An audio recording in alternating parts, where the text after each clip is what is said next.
Class 10th आज का topic है हीटिंग इफेक्ट ऑफ करंट। यानी करंट का यूज करके हम चाहें तो हीट भी प्रोड्यूस कर सकते हैं। कैसे होगा, तो इसके लिए हम इस बात को समझें।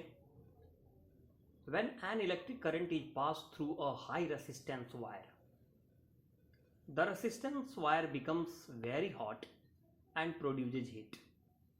यानी कि जब किसी हाई रेसिस्टेंस वायर से हम करंट को पास कराते हैं तो वह वायर बहुत गर्म हो जाता है और वो हीट पैदा करता है। इसी प्रोसेस को heating effect of the current कहते हैं। अब बात है कि हाई रेसिस्टेंस वायर की बात की गई है, तो हम हाई रेसिस्टेंस वायर किसको कहेंगे, यानी कि कौन ऐसा चीज़ है जिसमें रेसिस्टेंसी हाई होती है, यानी कि मेटल से हाई होती है, कंडक्टर से हाई होती है। ऐसा नहीं समझना है कि बिल्कुल इंसुलेटर, चूँकि आप जानते हैं इंसुलेटर का मतलब होता है जिसमें इनफाइनाइट रेसिस्टेंस हो। तो आपने नाइक्रोम का नाम सुना है, टंगस्टन का नाम सुना है।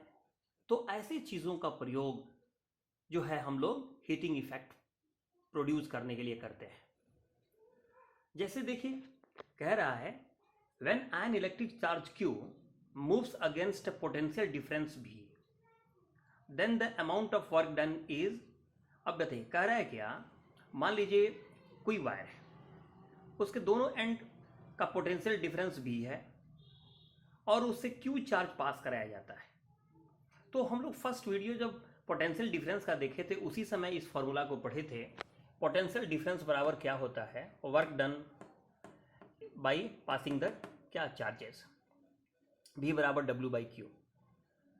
तो इसी फॉर्मूला से अगर हम क्रॉस मल्टीप्लाई कर दें तो W बराबर क्या मिलेगा, V इंटू Q। वही यहाँ लिखा गया है कि अगर Q charge V potential difference के अगेंस्ट अगर वह पास करता है तो वहाँ पर कितना काम होगा, work equal to Q into V। ये इक्वेशन 1 हो गया। और आप जानते हैं करंट का फॉर्मूला क्या होता है, Q बाई T। तो इस कंडीशन में Q बराबर क्या निकलेगा, I इंटू T। ये हमने सेकंड इक्वेशन ले लिया। और आप जानते हैं V बराबर क्या होता है, I इंटू R। तो इन दोनों वैल्यू को पुट करेंगे हम इक्वेशन नंबर 1 में। अब जरा सोचिए, इक्वेशन 1 में क्या लिखा था, W equal to Q into V।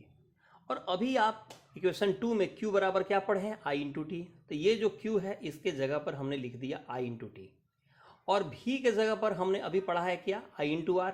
तो हमने लिख दिया I इंटू R। तो I में I से मल्टीप्लाई करेंगे, क्या निकलेगा, I स्क्वायर। यानी W बराबर क्या मिला, I square into R into T। ठीक है।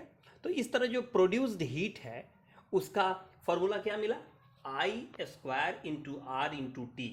और ये रिजल्ट किस चीज़ में आएगा, तो जूल्स में आएगा। इसे जूल्स लॉ ऑफ हीटिंग के नाम से भी जानते हैं, याद रखिएगा। तो इस तरह एक बात क्लियर हुआ, यानी कि कह सकते हैं produced heat equal to I square into R into T। अब ये देखिए क्या हीट जो है यहाँ पर क्या हो रहा है, heat directly proportional to I square, heat directly proportional to resistance, heat directly proportional to time. इसका मतलब क्या हुआ, यानी कि करंट बढ़ेगा तो हीट बढ़ेगा, ठीक है। इसके अलावा रेसिस्टेंस अगर बढ़ेगा वायर का तब भी आपका जो हीट बढ़ेगा। टाइम यानी जितने लॉन्ग ड्यूरेशन के लिए अगर हम लोग करंट पास कराएंगे उतना ही अधिक हीट पैदा होगा। तो ये जो है ये याद रखना है, heat directly proportional to square of current, heat directly proportional to resistance, heat directly proportional to क्या, टाइम। अब बात है इस हीटिंग इफेक्ट का यूटिलाइजेशन क्या है। तो हीटिंग इफेक्ट का देखिए यूटिलाइजेशन, दैट मीन्स एप्लीकेशन। इसका प्रयोग हम लोग कहाँ कर सकते हैं या कहाँ होता है हीटिंग इफेक्ट। अब सोचिए कि ऐसा कौन सा चीज़ है जहाँ पर हमें हीट निकालने की जरूरत होती है या जिनकी मदद से हम लोग हीट गेन करते हैं। तो देखिए आयरन, इलेक्ट्रिक केटली, या फिर आजकल जो है हम लोग गीज़र यूज़ करते हैं, ठीक है। ऐसे बहुत सारी चीज़ है।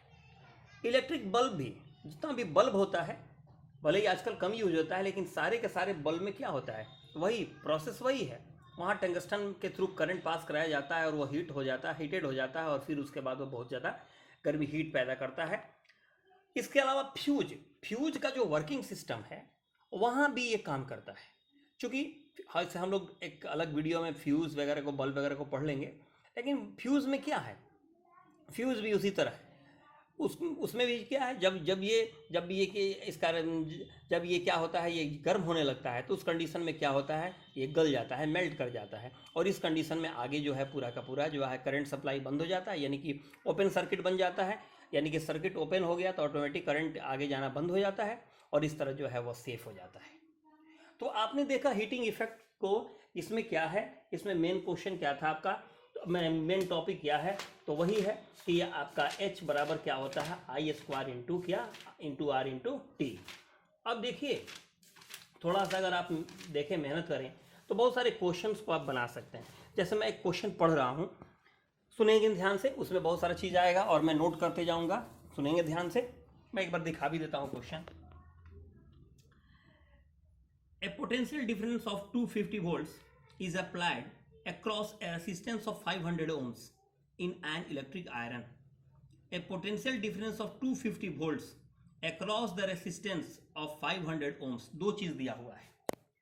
V बोला है वो 250 वोल्ट, रेसिस्टेंस बोला है 500 ओम।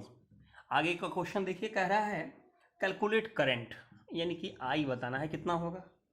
फिर कर रहा है heat produce in joules in 10 seconds, time दिया है 10 सेकेंड, और तब कर रहा है इस 10 सेकेंड में हीट कितना प्रोड्यूस होगा। वेरी गुड, कोई बड़ी चीज़ नहीं है। अब तो फार्मूला आप जान गए हैं, तो आई थिंक बहुत आसानी से बना सकते हैं। आपको मालूम है हीट का फार्मूला क्या होता है, I square into R into T. हमारे पास आर भी है, टी भी है, ठीक है।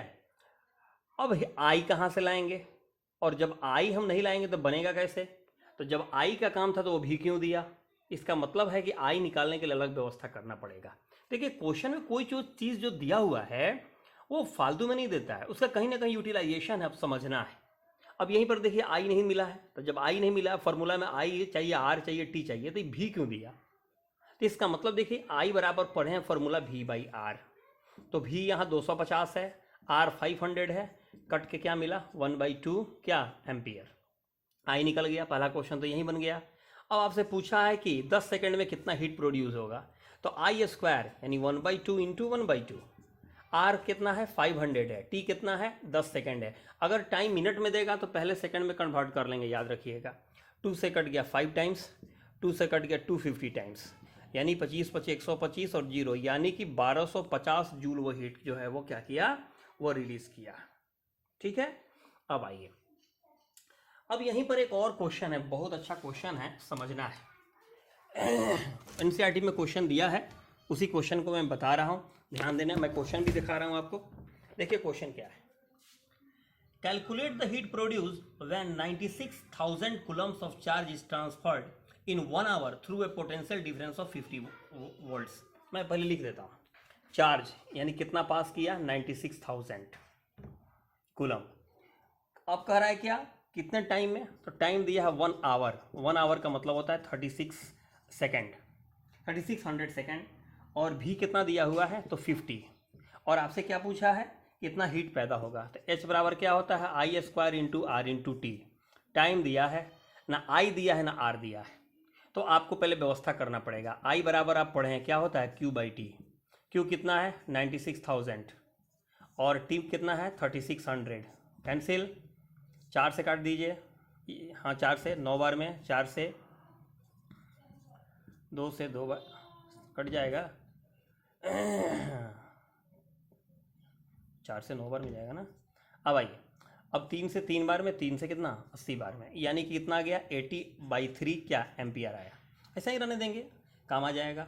आर भी निकालना है, आर बराबर आप जानते हैं क्या होता है V बटा आई, ठीक है। तो V कितना है यहाँ पर 50 है, और I कितना है तो 80/3 कहाँ चला गया ऊपर, चलिए कट गया, कितना आ गया 15/8 ओम। अब इसके बाद हमें हीट निकाल लेना है, अब निकाल देंगे हीट। आई स्क्वायर, तो आई कितना है 80/3 इंटू 80/3 इंटू आर कितना है 50/8 इंटू टाइम कितना है 3600। अब उसके बाद जो आएगा दैट विल बी उतना जूल आंसर। Okay, bye.